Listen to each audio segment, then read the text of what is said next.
if we work very hard, we'll be clearing prelims. So this is the paradox we want to actually emphasize on, that the number of hours is not equal to the result.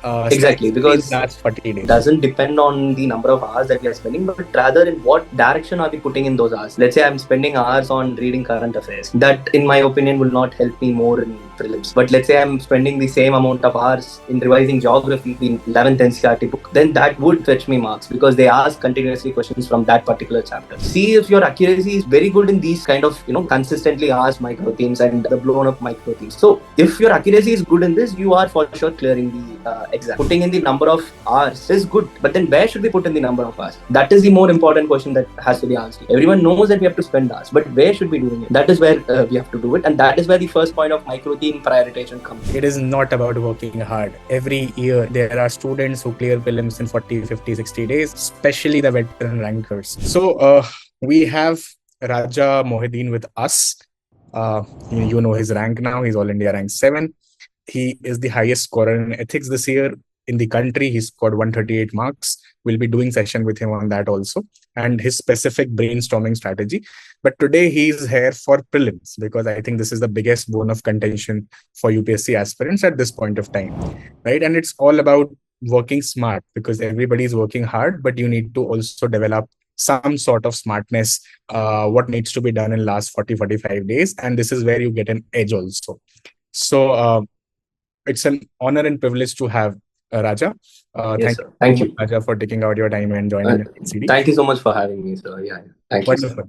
I think you failed. Let's start like this only. You failed 2 prelims before making it to rank 7.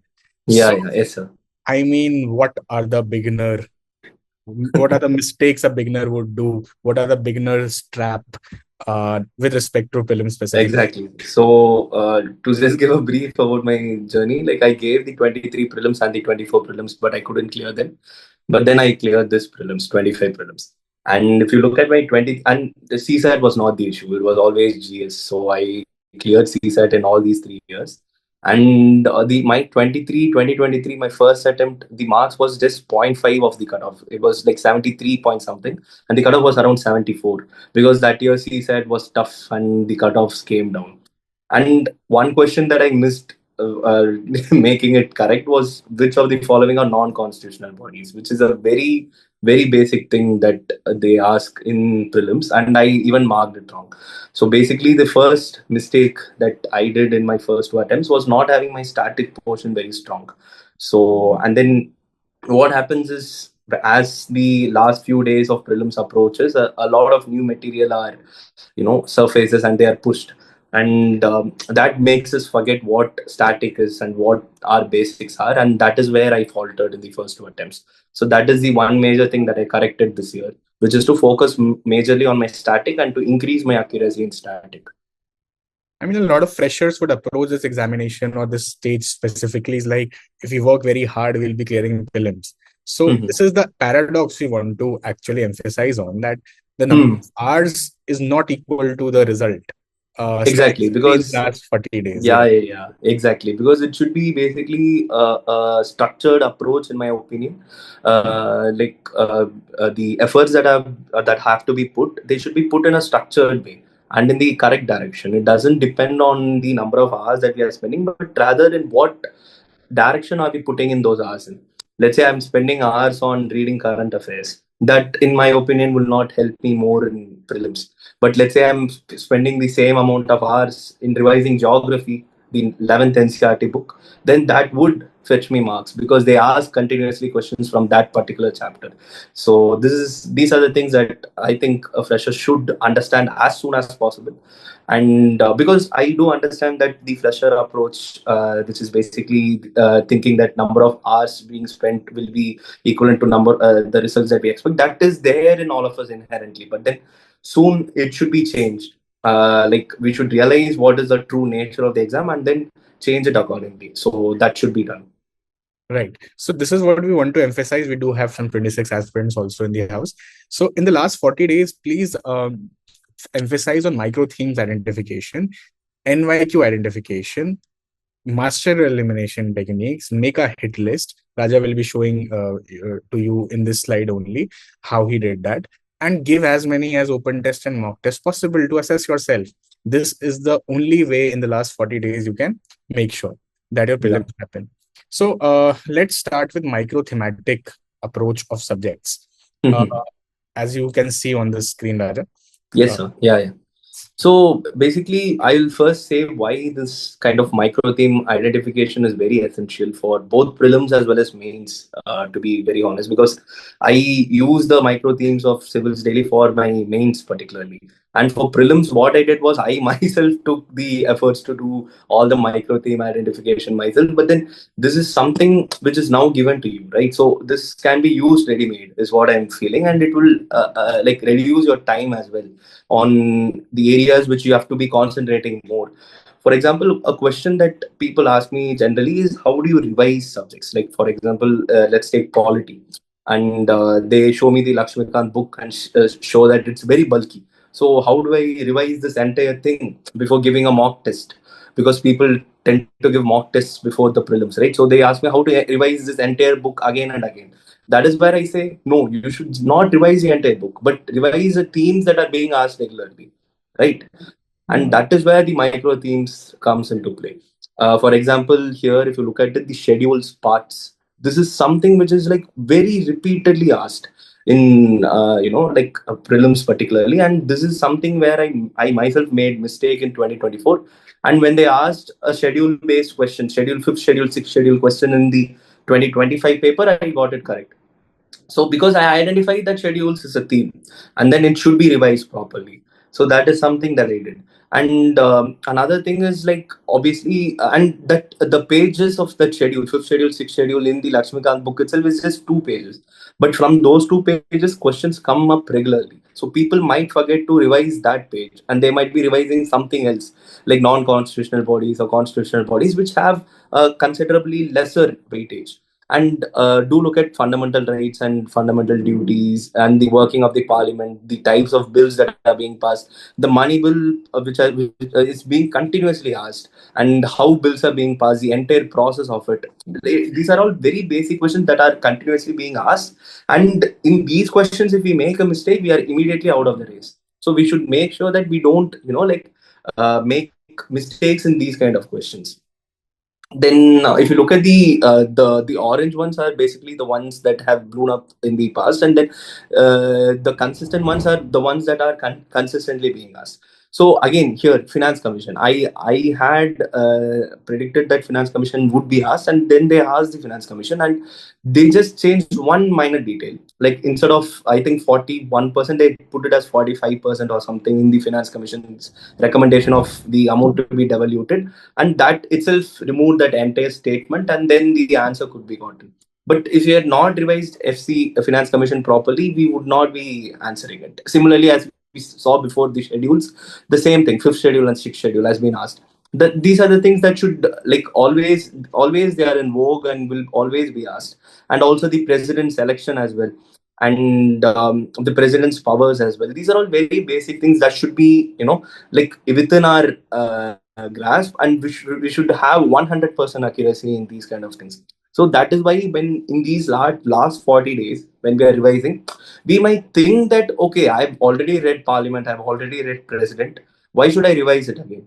But then instead of reading something new or going after some current affairs, see if your accuracy is very good in these kind of consistently asked micro themes and the blown up micro themes. So if your accuracy is good in this, you are for sure clearing the exam. So we generally think, okay, I've read this once, I've read Writs once, I've read President Powers once, but if we don't revise them repeatedly, the nitty gritties of it might get forgotten in the exam hall. So we have to revise them continuously. That is it about polity micro themes. Yeah, Correct. and then you should go on to your the next a few the dying ones, like emergency, attorney general. Again, it doesn't mean that we should leave these and go, but the thing is the prioritization is what we are talking about here, because as sir said, it's just like 40 more days to prelims, and someone, let's say someone is just now beginning or is just now trying to who has someone who has written continuously prelims and who has still not cleared. it means that you're not focusing on these important topics and not having 100% accuracy in them. So this is just to identify which are the topics that are very much important for pre. Yes. So and if you look at it, we are just not randomly predicting it as well. We are looking at the PYQs and then predicting it. And then when we look at the PYQs and predict it, it means that UPSC is like asking questions in these areas, and these are like what UPSC wants us to know is that these are areas that are very basic, and we must be having 100% accuracy in them. So that is what they are trying to communicate through us with via PYQs, because obviously we cannot communicate with UPSC directly. The only mode of communication that we have with that constitutional body is the PYQs that it gives out. The PYQs of CAC exam, the PYQs of CAPF exam, CDS exam.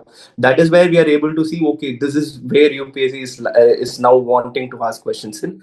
And if you look at the PYQs, it is consistently coming. Like certain themes are consistently coming, and that is how we have identified these. Yes. Right. So Yes, sir. polity, economy, geography, would you have a order of preparing, like big fours first or whatever? All three are very important. Like people ask me and come to me and ask me like, how should I do science and tech? How should I do environment? Then I ask them, is your accuracy very good in PEG, which is basically polity, economics, and geography? And they say that no, it's not it. Have you mucked up or like the rivers, the mapping of the rivers of Indian rivers? Then they say no. I asked some tributary to them, and they say no. I don't know what tributary this is. So when your basics of PG is not as strong, there is no point in going after very random topics, because ultimately PG is what is going to help us clear prelims with a comfortable margin. 100% accuracy in polity, eco, and geography is what is going to push us through. And these subjects are very simple as well compared to your environment or science and tech, which like is much more current oriented or much more random for that matter. But PG never changes. Polity, eco, and geography is never going to change. The concepts of inflation is never going to change. The role of RBI is never going to change. And for example, the isotherm questions, the from the one single page in the geography NCERT textbook, a lot of questions have been repeatedly asked in the past 3 years alone. 4 questions have been asked in the past 3 years alone. And I predict another question will be asked in 2026 as well. So these things never change, and they consistently come. And we can, and it's not like if we read them once we can magically solve it in the exam hall. We should, these might be very easy themes to learn, but still they should be revised repeatedly so that that 100% accuracy is reached in the hall. So big four should be given priority over smaller subjects, correct? Big four. This is in my opinion, yeah. So if that too, if let's say someone is strong in maybe polity, eco, geography, then they should concentrate on the other ones. If your accuracy is still not good there in polity, if you have not even read a chapter of FR, fundamental rights in polity, then you should be going in and reading it in detail rather than like taking up a new current affairs item and reading it, or environment and reading it. Yeah. As Raja said, students, every topper I have seen in the last few years, they have said this to me, that economy, polity are the easiest once we understand them. They're application based and the hit ratio becomes very high. So he's absolutely right. Please focus on the big fours first, the polity, economy, geography, and probably modern India, which are easier for you to remember. And then you can obviously shift to the smaller ones. Okay, so these are the Raja's hit list before. Yes. He said so yeah, and just to be clear, I didn't make this looking at the micro themes of Civilsdaily. I did it on my own, but you can see the similarity in which we both have done it. Like for example, the fifth and sixth schedule. It was there. It was there in the micro themes as well, and it is there here as well. And this document again, it was not done post prelims. It was done before 2025 prelims. And then the emergency provisions, I have put it over here. Then the money bill, I've put out money bill. And the majority types, the second one is basically how the bills are being passed, which was the same thing that Sir had himself said it. And if you look at the 18th one, I've talked about writs and judiciary original jurisdiction and all those things. And writs was again mentioned over there as well. So these are all stuff. And again, 11th point, Panchayat and municipalities, where local governance was also again mentioned as a micro theme. So this I did based on my understanding of my PYQs, how I have analyzed it. And you need not do it now because you have been provided it on a platter, because you have been given the micro themes yourself. So you can just use that to and like just use it to study the topics and prioritize it.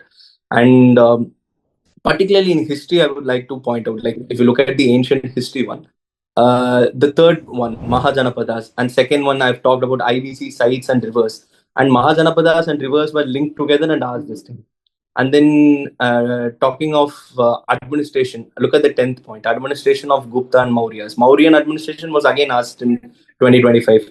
And if you look at medieval history, the second point I've put it as all travelers and their books. And travelers was again asked as a theme in 2025.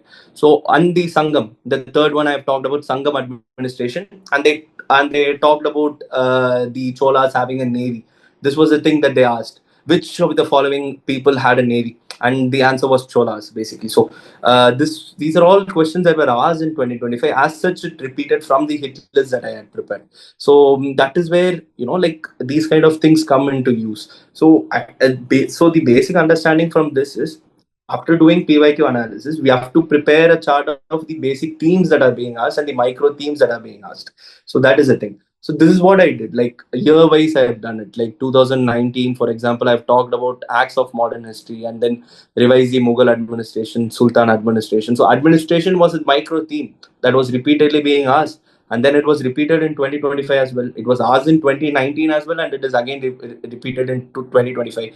And if you look at the 2018, I've talked about schedules and polities of prime importance. And they again repeated fifth schedule, sixth schedule question in 2025. So this is how I identified, like basic micro themes that are there. But now for you guys are lucky because you have a list of the micro themes that is already being prepared, which is given here. So just take this and then like believe that okay, these topics are obviously very important, and then revise them first before going on to other topics. This is because, see, again, putting in the effort paradox that we were talking about, putting in the number of hours is good, but then where should we put in the number of hours? That is the more important question that has to be asked here. Everyone knows that we have to spend hours, but where should we be doing it? That is where we have to do it, and that is where the first point of micro theme prioritization comes into play here. So put in the hours, but but structure it. Put in more number of hours in the micro themes that are being asked repeatedly.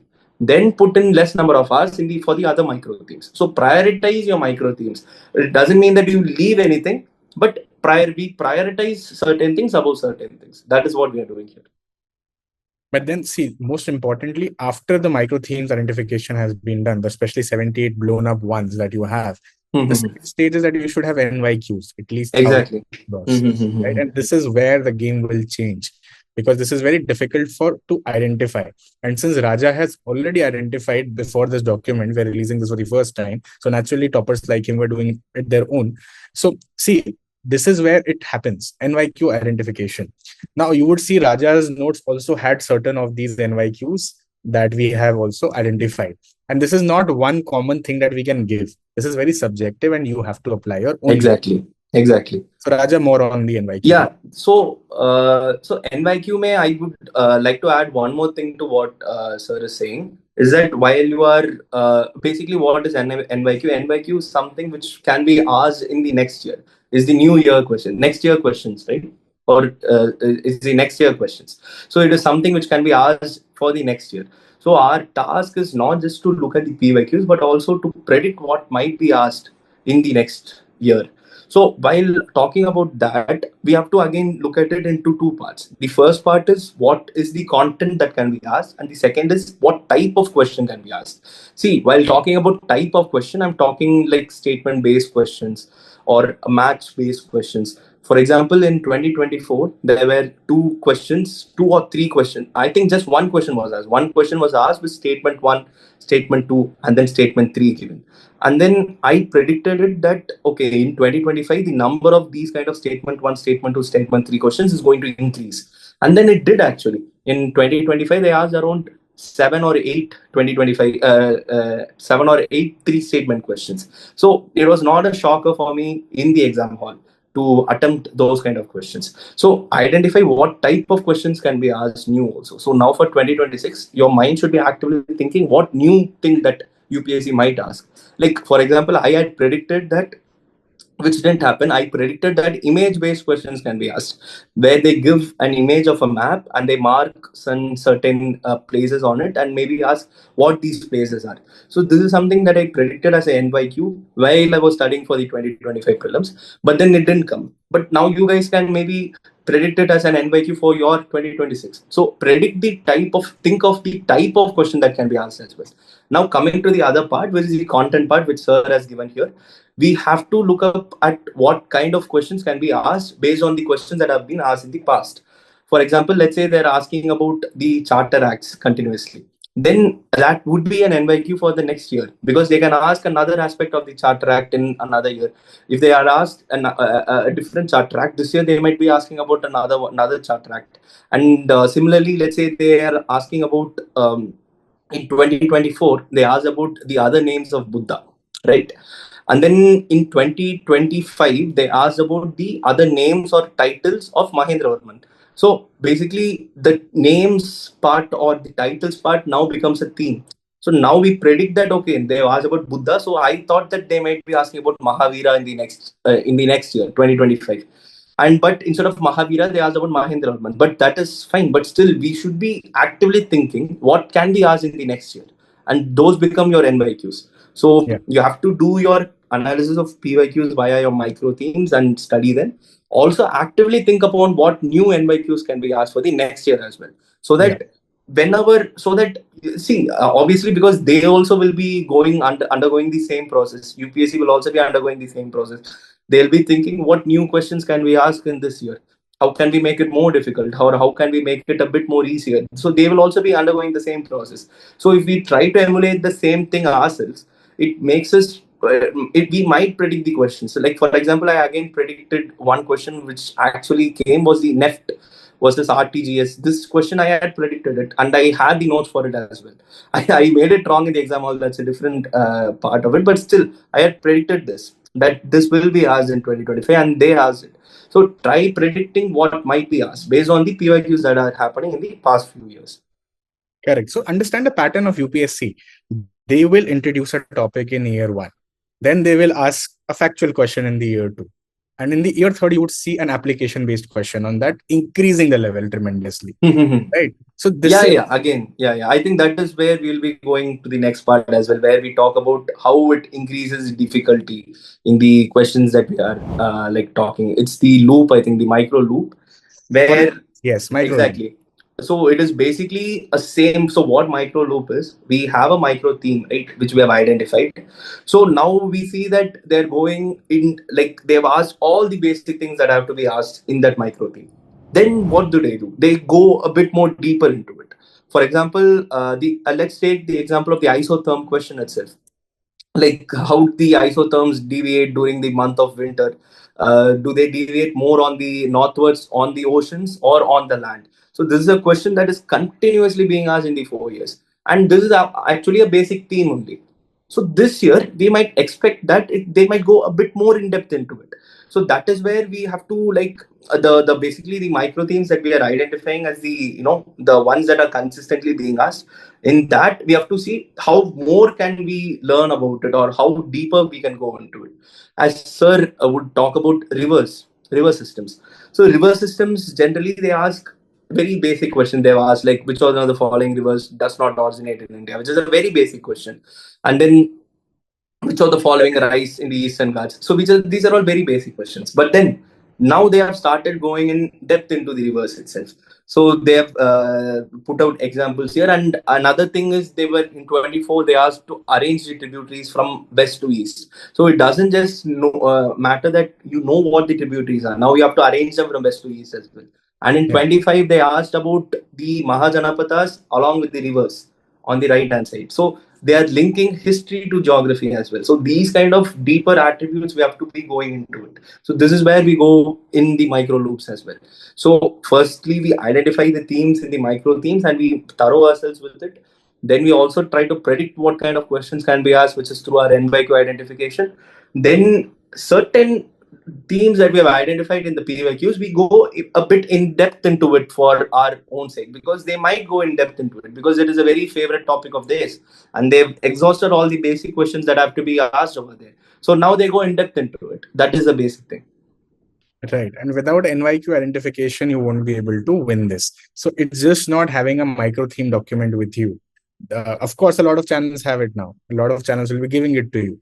But then use your own brain, track the angle of UPSC PYQ, Exactly. where it is going, and then make your own application. Current affairs, obviously, the new laws, these are the things that you can obviously see, make sense. So at least if you're tracking current affairs, track current affairs of these micro themes or micro loops, and not random current affairs. So come out of that FOMO, right? And even pick dying topics also. So it's not like if dying topic is in the news for a lot of importance, then obviously that might have a chance of coming again. So use PYQ documents, micro themes, consistent, blowing up, dying all, and apply current affairs to that, right? Raja, I think these are the two segments they should be knowing properly, and at least in the last 40 days, your brain should be working on these lines more than ever. Yeah. The favorite thing of UPSC, that's elimination. They said that it has eliminated elimination itself, but then obviously. So see, yeah. So here I would like to say to you guys that see, these techniques are something which are, like, not deliberately given by UPSC, but see, they are ultimately this is a game of MCQs, right? So in an MCQ based exam, what happens is they have to make a statement as a right statement and another statement as a wrong statement, right? So to make a statement as a wrong statement, obviously they have to use something over there to make it wrong, right? Otherwise, there is like it is like impossible to make a statement wrong. So if I have given a statement like Raja eats an apple a day, so this is a statement. But let's say this is a true statement, then it becomes correct. But now to make it wrong, I have to add something to it, so which will make it wrong, and that is what we identify ourselves. What UPSC is adding to make it wrong, and that is what we call it as elimination techniques. So, for example, if you look at the second one here, where they talk about general versus specific statements. So, what is a specific statement? A specific statement is something in which a static point is associated with it. Now, let's say this is a true statement. Raja eats an apple a day. This is a true statement. It becomes correct. But how to make it wrong? Let's say Raja eats an apple a day, but he stopped eating just for the year 2023. Then it becomes a wrong statement, because here we have a specificity in it. They talk about how in 2023 Raja did not eat an apple, which might look a bit, which even by looking at it, we can feel that okay, the statement is much more specific. They're talking about something static. So obviously there might be a high chance of it being wrong. So that is what we talk about, this general versus specific statements. And for example, in 2025, there was a question in which they told that the India stock market went much higher than Hong Kong's at some point of time. See, that is a word, at some point of time. So it could have gone. So that is a thing. So that is where we talk about it as a general statement, and then it becomes correct. But let's say they talk about it over there as a very specific statement. How can that become specific? That becomes specific when they say India's stock market goes, might have gone over Hong Kong's, particularly in 2023. Or they say according to this report, according to a report by WTO, this has happened. So when they talk about specificities like these, then it generally, like, there are high chances of it being wrong. So that is what is the technique about this. Now, when you look at the first one, where they talk about extreme words like only, always, never, all, none, obviously these are things that, see, again, here a word of caution is that we just cannot mark it wrong just because these extreme words are there. So that should not be there. But what you should be doing is, whenever you see these kind of words, we have to mark it and read the statement again clearly and then carefully. Then you will see that actually that logically it might get wrong. So that is why you will be eliminating it. For example, there was a question in 2025 where they said that all UAVs have vertical landing. Obviously, tomorrow I might discover an UAV which might not do vertical landing. It might be doing crash landing also. So there are high chances of it being wrong. So these are the things that you should note down. Logically, you should eliminate it, not just by looking at it. Okay, all of the UAVs, it is wrong, and then putting it as wrong. That should not be done. That should not be done. But look at it from the logical perspective. So that is your extreme keywords. And then the third one, the identical options. Again, this is something which is very important. For example, they asked about LDX or something. They had given three terms. It was a science and tech question in 25, and they had asked what type, what is this? What do these things signify? And the answer was, I think the answer was they were explosives. Right. The answer was that they were explosives. But then if you look at two statements, the third statement and the third option and the fourth option, they were talking about fuels. One was talking about rocket fuels and the other was talking about fuels for missiles. So they are something which are very identical. So there are high chances that either one of them might be true or both of them might be false. So that is where these identical options come into play. So similarly, if you look at the database questions, again, the second technique and the sixth technique are almost the same, because what makes a statement specific? A statement is specific when uh, some static element is in it. So here the data becomes the static element. So when they are giving a particular year or when they're giving a particular organization, it becomes very much easier for the examiner to like change the year or change the organization and then give it to you. So that is why a specific statement has a higher probability of being wrong. So that is where the database question also comes into play. So the second and the sixth are almost same. And then if you look for the word deconstruction, again this is very very important, particularly for questions that are asked from history, is what I would like to say. Because what happens is when we deconstruct the word, we might end up getting to the answer itself. But it generally also helps if you know the language. For example, there was a Sangam age question called Vattakirtal. So in that, if you actually split it, you can come to the answer of what that name or the term Vattakirtal means. So similarly, these kind of word deconstruction techniques should be used.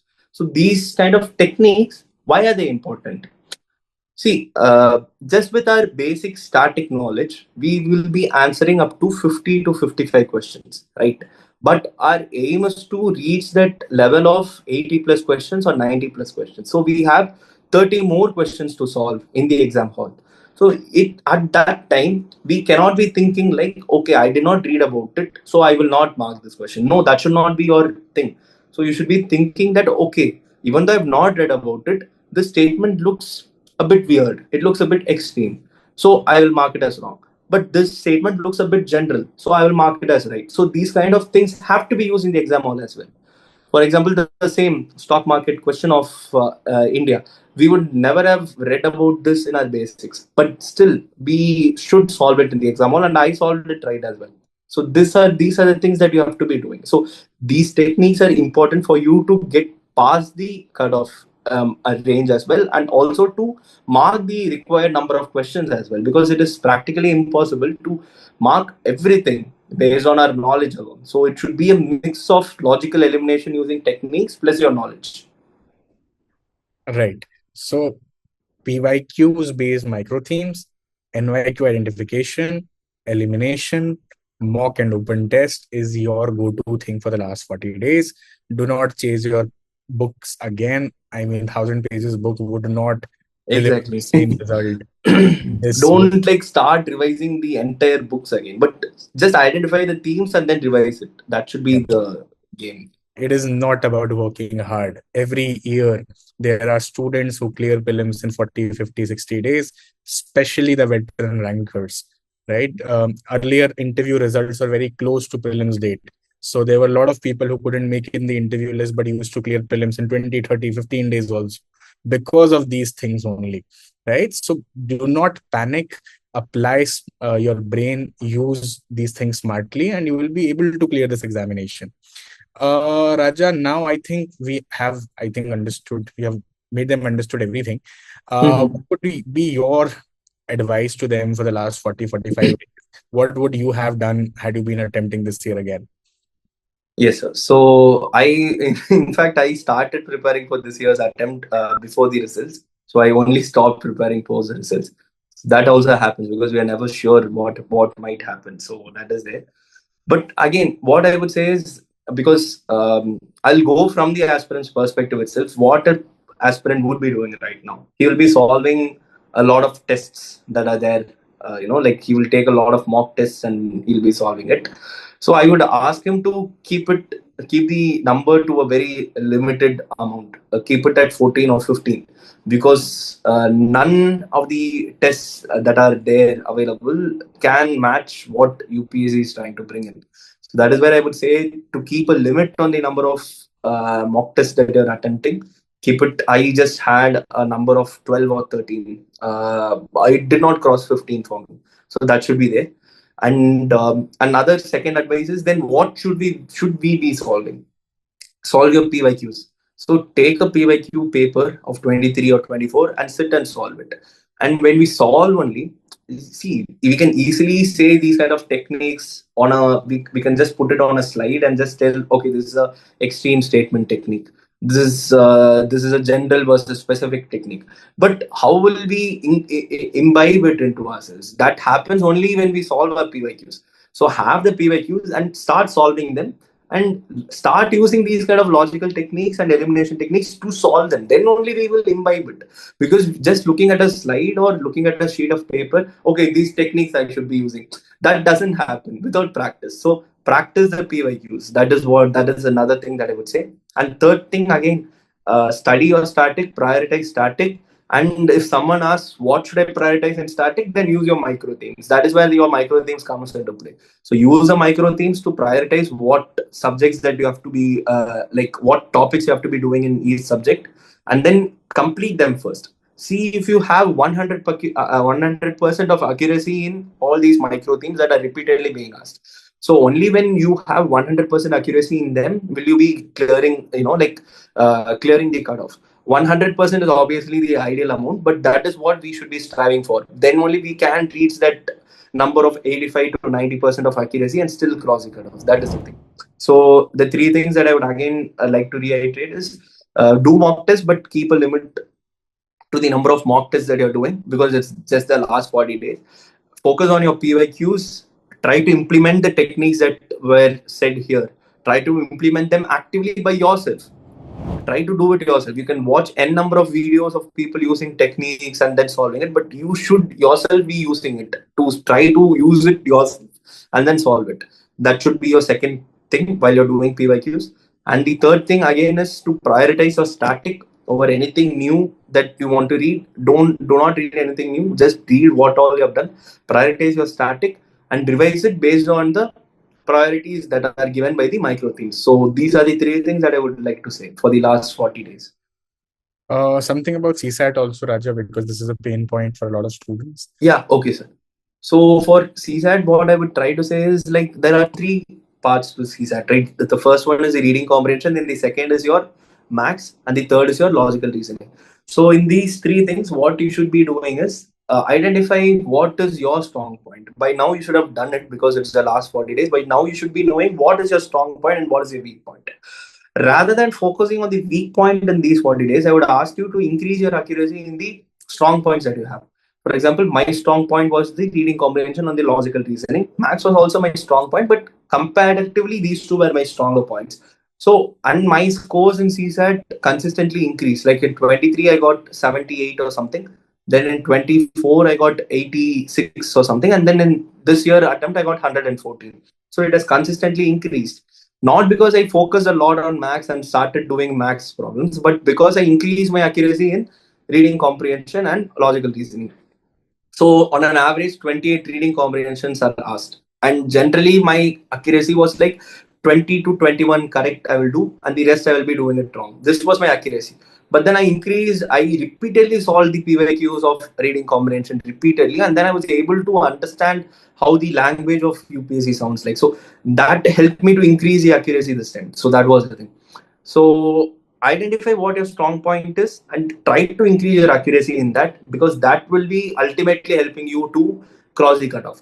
Then whatever your weak point is, whether it is maths or reading comprehension or logical reasoning, try to know at least the basics of it.